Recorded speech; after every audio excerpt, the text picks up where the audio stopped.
All right, so today we are finishing up chapter 6, except for the extension, which we will do next class.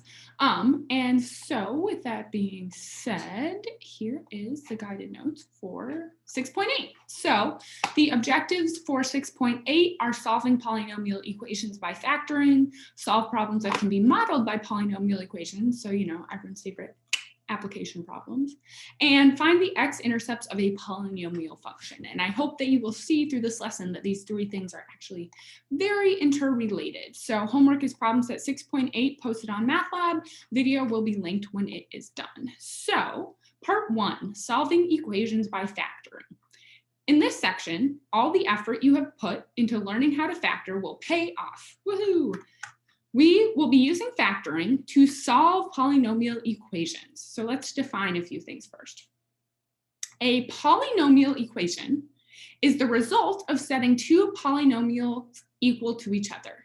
A polynomial equation is in standard form if one side of the equation is 0. And then more specifically, a polynomial equation of degree 2 is called a quadratic equation. So remember, the degree of a polynomial is the highest number of the exponent. So when the highest exponent is 2, then we have what is called a quadratic equation. And then the last thing, kind of the key to this whole solving thing, is called the zero factor property.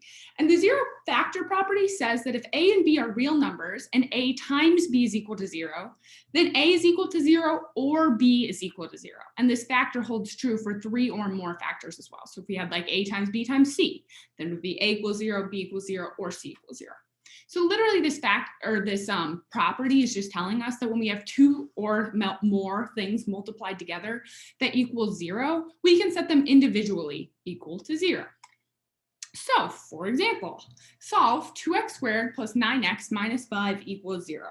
So what we want to do is we want to factor this equation, right? So then we have two things that will be multiplied together equal to 0. We can set them each equal to 0 and solve. So 2x squared plus 9x minus 5 is a trinomial, so we could check our golden tickets, or we could just know off the top of our head, trinomial x method for factoring. In our top, we're going to have negative 10. In the bottom, we're going to have 9. Two things that multiply to negative 10 and add to 9 are going to be 10 and 1, 10 and negative 1, because it needs to be negative 10 and positive 9. We need to divide by our coefficient 2. So we're going to get 10 divided by 2 is equal to 5. And then our factors will become x plus 5 times 2x minus 1 equals 0. Because again, factoring is just a way to rewrite things. So we've rewritten this polynomial as this sum of two factors, or product of two factors. And then when we have two things multiplied together that equal 0, we can set them each equal to 0. So x plus 5 equals 0 and 2x minus 1 equals 0. We subtract 5 and we get x equals negative 5. We add 1 and divide by 2. So we get 2x equals 1, divide by 2. And we get x equals 1/2. So we know that x is going to equal negative 5 or positive 1/2. And then we can plug that back into our equation to check our answer.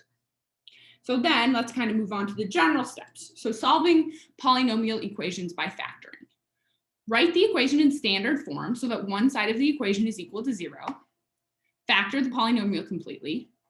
Set each factor containing a variable equal to 0. Solve resulting equations, and check each solution in the original equation. So in the above example that I just worked through, I obviously did not do the last step, and I did not check each of my solutions. But that is a step that you should always do, because sometimes it might not work out, and that will give you a little like warning bell, maybe my answer is not correct. So I have a couple more examples here that I want you guys to try and work through on your own.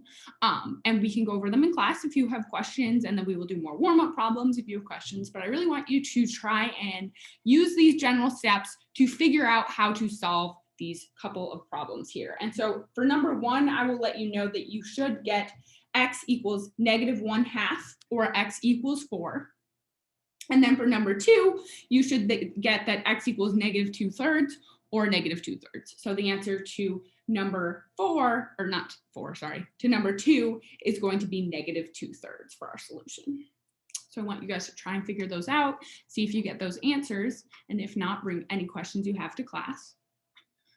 And that brings us to part 2, which is solving problems modeled by polynomial equations. So some problems may be modeled by polynomial equations. For example, finding the return time of a rocket. An Alpha-3 rocket is launched from the ground with an A83 engine, A8-3 engine. Sorry, not familiar with rocket terms. Without a parachute, the height of the rocket h at time t is approximated by the equation h equals -16t squared plus 144t. Find how long it takes the rocket to return to the ground. So first we want to understand our problem, and we want to think of our equation, right? So our equation, h equals -16t squared plus 144t, models the height of the rocket, okay? So we want to know, our question is asking us, how long the rocket takes to return to the ground. So we're going to think about this for a second, and we're going to think to ourselves, what is the height of the rocket on the ground? Well, the answer to that is 0, right? The rocket is on the ground, so the height's going to be equal to 0. So we can rewrite our equation to solve it as 0 equals -16t squared plus 144t. Because again, we want the h, or the height of the rocket, to be 0 because we want to know, solve for t, time, that it takes to return to the ground. So what we're going to do is solve our equation by factoring. First thing we always check for in factoring, greatest common factor. 16 and 144 are both divisible by 16, so we can factor out a 16. And further, we can factor out a -16 to make our lives a little bit easier. And t squared and t have the greatest common factor of t. So if we divide out a -16t, we're left with t minus 9. And then we have two things multiplied together equal to 0. So I can set -16t equals 0 and t minus 9 equals 0. And then divide by -16, I get t equals 0 over here. Add 9, I get t equals 9 over here. And so the height is 0 at both 0 seconds and 9 seconds. And if we think about that, that totally makes sense because at 0 seconds, the rocket is still on the ground. So obviously the height's going to be 0. It launches into the air, and then 9 seconds later, it's on the ground again with, once again, a height of 0. So this answer totally makes sense. All right, finally, part 3, finding the x-intercepts of a polynomial function.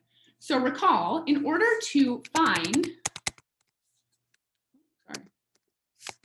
the x-intercepts of a function, we need to solve for x. So for example, find the x-intercepts of the following polynomial. P of x equals x plus 2 times x minus 6. So in order to find the x-intercepts, we're going to set our polynomial equal to 0. And then individually solve for x. So I'm going to have x plus 2 equals 0, x minus 6 equals 0, subtract 2, x equals -2, add 6, x equals 6. And now, what I just have put together, hopefully, is that the x-intercepts of this following polynomial function right here are going to be -2 and 6. So if we're going to think about the graph of that, we know that the intercepts are going to be right here and right here. So at -2, 0, and at 6, 0. And therefore, our polynomial of degree 2, which is going to be a parabola, will either look something like this or something like this. We're going to talk more about how to determine which one specifically it's going to be later in the extension. But for now, you should be able to, given a polynomial function, factor it, set each factor equal to 0 to find your x-intercepts, and then kind of use process of elimination to figure out what a rough sketch of that graph of the polynomial might look like. And then, final thing in this lesson, a couple more definitions. The x-intercepts of a polynomial function are also called the roots or zeros of a polynomial function. So I don't know why this page exists, but there we go. So x-intercepts, roots, zeros are all used interchangeably and all mean the same thing. So that is all I have for 6.8. I think that you will probably, hopefully, have some questions on this one. So please, please, please bring those to class and we can go over the example problems, do some more problems in the warm-up, do some more problems in the homework, and then hopefully get you comfortable with solving problems using polynomials. and factoring. And that is all I have for you guys today.